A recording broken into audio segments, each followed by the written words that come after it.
O Dave que mandou pra gente um textão e eu vou ler. Vou tentar ser rápido, tá? Desculpa aí, galera do YouTube que vai assistir esse vídeo. Vamos lá. Oi, Marco. Seguinte, eu não tenho nenhuma arte por aqui. Pretendo produzir pra postar, mas que eu ainda não me vejo em um nível bom. Só que eu postei só pra você ver. Eu fiz essa arte pra um concurso que eu não cheguei nem perto de ganhar, mas foi uma das artes que mais usou dos meus fundamentos e a arte que eu mais fui longe em tudo que eu sei. Eu não evolui tanto, mas eu entendo que essa arte tem defeitos e alguns deles me incomodam bastante. Um exemplo que me incomoda são as cores, que eu acho uma bagunça. Tá. Acho que a minha maior dificuldade especificamente nessa arte foi a perspectiva, que tá meio torta. Eu acho que em história eu não fui tão criativo. Certo. Em geral, os meus problemas são as cores e a parte de idealizar uma boa composição. Sendo mais dinâmico, por exemplo. Obrigado por dar uma olhada, caso realmente tenha olhado. Então, sobre a perspectiva, a gente pode dar uma geral. Sobre a história, eu não sei se eu entendi muito bem a relação dos personagens aqui, mas eu preciso falar, na verdade, sobre desenho. Mas vamos lá, eu entendo o que você falou. Como você não tem arte no portfólio, eu não consigo comparar, mas eu posso te falar que você tá num caminho super legal, sabe? De verdade. Eu não acho que tá. Nossa, tá muito ruim, tá. Não, não, tá bem legal mesmo. Tipo, eu consigo. Obviamente, eu vou fazer um feedback aqui, mas eu consigo visualizar você continuando, produzindo e daqui um ano evoluindo bem, sabe? Se você continuar produzindo bastante arte e tal. Eu vou dar algumas dicas sobre o que você me perguntou, mas mais sobre o que você não me perguntou. Vamos começar pela perspectiva. Para mim, o mais importante nesse momento que você se encontra é continuar estudando desenho, tá? Porque dá pra ver mesmo que você tem uma certa dificuldade com o desenho, né? Na perspectiva, como a sua linha do horizonte está muito baixa, está até fora da sua câmera, e você virou a câmera para cima, o que acontece toda vez que você vira a câmera para cima é criar um terceiro ponto de fuga, ou para baixo. Se a sua câmera não tá retinha assim e você inclinou, terceiro ponto de fuga, tá? Então vai rolar uma distorção nessa perspectiva que você acabou não fazendo. Você criou as linhas verticais todas meio paralelas assim, né? Então, uma coisa que eu adoraria que você tivesse feito aqui era gerar uma certa distorção nessa composição, ó. Então, criar linhas verticais que vão para um ponto de fuga que está aqui em cima, ó. Ele está aqui em cima, entendeu? Não precisa ser muito, não. Mas só um pouquinho já ajudaria bastante você a compor uma imagem que parecesse que está realmente em perspectiva, né? E aí, tudo que você coloca dentro dessa cena, você tem que pensar que a gente tem que ver a parte de baixo, tá? Se tiver perpendicular com a sua linha do horizonte, né? Então, vamos supor assim, ó. Paralelo, perdão. Então, se a gente tiver essa linha aqui que está perpendicular com a linha do horizonte, e a gente tem os elementos que estão paralelos, tipo como se a gente tivesse um cilindro aqui, tudo que está aqui, a gente tem que visualizar por baixo. Meio que fazendo essa curva. Você já percebe onde eu quero chegar, né? E quanto mais distante da nossa linha do horizonte, mais o nosso eixo menor aumenta. Então, nessas elipses aqui, ó, a gente tem dois eixos, certo? A gente tem o eixo maior e a gente tem o eixo menor. Nossa, essa elipse ficou uma beleza, hein? Aqui, ó. E a gente tem o eixo menor, tá? O eixo menor, ele aumenta quanto mais você se distancia da sua linha do horizonte, tá? Então, se a linha do horizonte está aqui embaixo, quanto mais aqui para cima, ó, mais alto vai ficar essa elipse. Ou seja, o rosto desse Papai Noel, ele tinha que estar muito distorcido. Ele tem que ser visto muito de baixo. O cinto dele, ele não deveria estar assim. Ele só estaria assim se você estivesse vendo ele de cima, ou no caso, se ele tivesse realmente inclinado, né?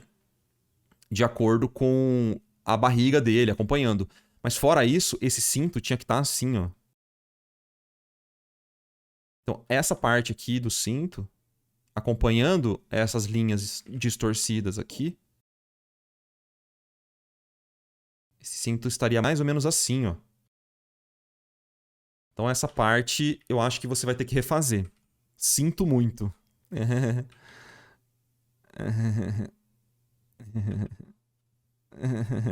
Tá, enfim. Você percebe? Percebe como toda essa parte ela tá curvada, é como se ele tivesse inclinado pra frente. Você não fez ele imaginando que ele tá inclinado pra frente, né? Então, realmente, dava pra você fazer isso aqui, ó. Beleza? Então, quando você for fazer uma cena bem distorcida como essa, vale a pena você criar alguns sólidos básicos pra guiar. Nossa, pior que eu fiz tudo errado, né? Isso aqui. Esse aqui devia estar aqui, ó. Alguns sólidos básicos para orientar o seu desenho, tá bom? Aí eu fiz distorcido assim, como se o ombro dele afunilasse um pouco mais, mas não funcionou tão bem, não. Tá bom? A outra coisa que eu ia comentar rapidamente é que você pode também estudar um pouquinho da figura humana, mas especialmente gestual. Começar a colocar gestual dentro do seu ciclo de estudos vai ser bem importante para você não criar formas muito retas, que nem você está fazendo agora. Eu não estou falando para você desenhar assim, mas pensar que os elementos do corpo humano, eles têm uma forma um pouco mais interessante do que duas linhas paralelas, entende? Então, por exemplo, aqui, ó, tranquilamente você poderia ter feito uma curva um pouco mais acentuada nessa direção, ter feito esses dedos mais de lado, sabe? Para você ter uma pegada um pouco mais realista, né? Nessa espada e tal. Porque agora tá completamente de frente e analisando assim de forma bem crua, né? A gente tem todas essas forminhas bem paralelas, ó. E isso mata qualquer desenho que seja orgânico, especificamente, tá? Se você estiver desenhando prédios, é importante que ele... Se você quiser fazer prédios que tenham as linhas paralelas, faz sentido na arquitetura ali, né?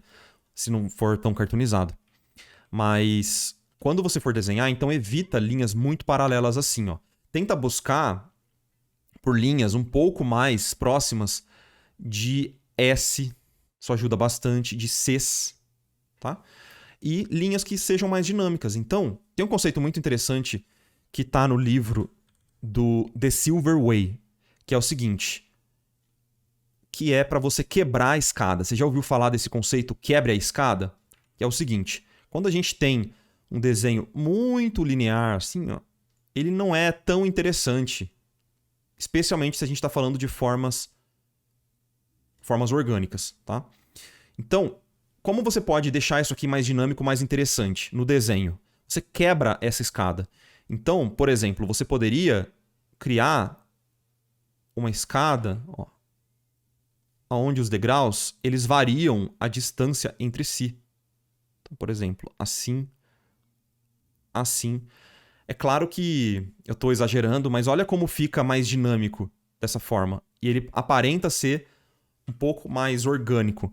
Obviamente, de novo, se você estiver desenhando um prédio, ok fazer isso. Mas isso aqui para formas mais orgânicas e para design também, variar nessas distâncias aqui é bem interessante. Até para design, né? Você não ter as formas todas com o mesmo tamanho, igualzinho, é meio chato você criar um design assim, meio sem graça, tá? Então, quebrar essa escada é um conceito super interessante para design e para formas orgânicas. E o conceito de gestual também, ao invés de você fazer linhas muito paralelas, como você tinha feito ali nos dedos do personagem, você tenta quebrar isso para linhas mais curvas e mais dinâmicas, usando a ideia de um gestual... Deixa eu até refazer isso aqui, ó. A ideia de um gestual onde o seu olhar ele não vai ficar engessado dentro da forma. Isso aqui é um jeito muito ruim do seu olho percorrer essa forma, entende? Ela não é tão interessante. Mas dessa outra forma aqui, ela se torna super dinâmica. Para não ficar muito abstrato, eu vou te mostrar isso em um desenho. Espera aí. Vou pegar algumas referências do Multicall, que eu acho ele incrível, incrível. A Claire Wendling também é muito boa nisso. Começa a analisar, enquanto eu tô aqui, começa a analisar o que eu acabei de falar para vocês. Cria esse hábito, né? Ó, vamos tentar encontrar no desenho do Multicall esse tipo de desenho que eu tava mencionando aqui, ó, só para não ficar muito abstrato, tá? Isso aqui é do Multicall, tá? Um dos grandes animadores aí dos filmes da Disney. Então percebe a dinâmica de como ele desenha, tá? Ao invés dele desenhar tudo muito paralelo, percebe como até formas que são simétricas, as formas que têm o mesmo tamanho, ele sempre vai dar uma curvinha para elas. Mas olha que interessante, esse shape aqui, ó.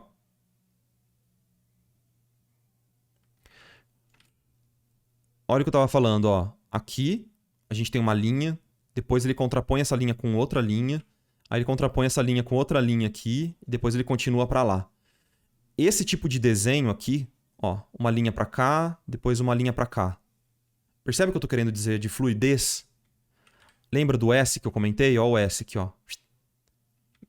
Então, quando você pensa em gestual, pensa nessas curvas e tenta desenhar. Eu sei que é muito difícil agora no começo, estudando fundamento, talvez seja muitas coisas que eu tô te falando, mas é mais para você pensar em como soltar um pouco o traço, tá? Mesmo que não faça tão sentido anatomicamente, olha que interessante isso aqui, ó.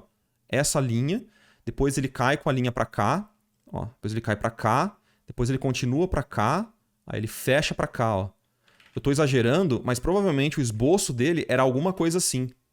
Não precisa fazer quinas, né, como eu fiz aqui, mas buscar por esses S's, ó, e não formas muito paralelas. Olha a pata a perna, né, desse tigre, ó. Ela vem para cá e depois ela finaliza aqui. Então ela vem para cá e finaliza aqui.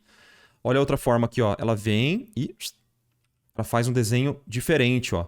Mesmo que são formas relativamente paralelas, olha como ela tem variação dentro da forma, ó. Se você olhar o espaço negativo primeiro, ó, percebe o espaço negativo. Como o peso é distribuído no espaço negativo dessa pata. E é só uma pata, hein? Faz parte de um desenho muito mais complexo. Mas percebe como o peso é distribuído de forma irregular, ao invés de ser paralelo? Ó, ele tem um caimento aqui mais íngreme e depois... Esse aqui não. Esse aqui ele abre mais, né? Ele faz como se fosse só uma forma um pouco mais diferente aqui. Percebe? Ainda é uma forma relativamente paralela, mas olha que como ele gera interesse de uma forma bem simples. Olha esse shape que interessante que ele fica. Muito elegante. É um ótimo adjetivo, assim, né? E percebe em todas as formas de desenho. A coluna dele, enfim. Tem muito disso, tá? Obviamente tem formas que ele não vai conseguir fugir, né? Tipo o olho, que tem as forminhas muito relacionadas aqui, né? Muito simétricas. Mas na maior parte do desenho dele, tá sempre buscando esse shape, sempre contrapondo, assim, ó. Que gera aquela fluidez que eu tava falando pra você, ó. Ó como corre. Esse aqui não. Esse aqui só corre assim, ó. Percebe a diferença? Até em como o nosso olhar percorre por essas formas. Voltando agora na sua pintura, era disso que eu queria falar. Essa é a minha dica pra você. Percebe como ele tá ainda tímido, né? Todas as formas elas estão meio simétricas, assim. Tá tudo muito retinho, tá? O braço dele tá tudo muito retinho. Tudo. Tá? Então eu acho que... Claro, né? Tipo, que nem você falou, você tá estudando todos os fundamentos ainda e tal. Mas é um bom começo trazer isso aos pouquinhos pro seu trabalho. Belezinha? Marco, e pra praticar isso é fazendo gesture drawing mesmo, de 30 segundos, 1 minuto, 3 minutos, 5 minutos. Eu pegaria uma sessão de gestual, tem vários sites pra isso. Como você é sub, no nosso Discord eu tenho uma lista de canais pra gestual, pra você praticar gestual. E lá geralmente tem esses recomendados que você pode seguir. Line of Action, um deles, tá bom? Dá uma olhadinha na aba de bem-vindos, tem uns links ali, links úteis, que você pode clicar e ver uma lista de links, tá bom? Show de bola, então. Show de bola. Eu quero aplausos. Espero que tenha ajudado, cara. Espero que tenha ajudado esse papo.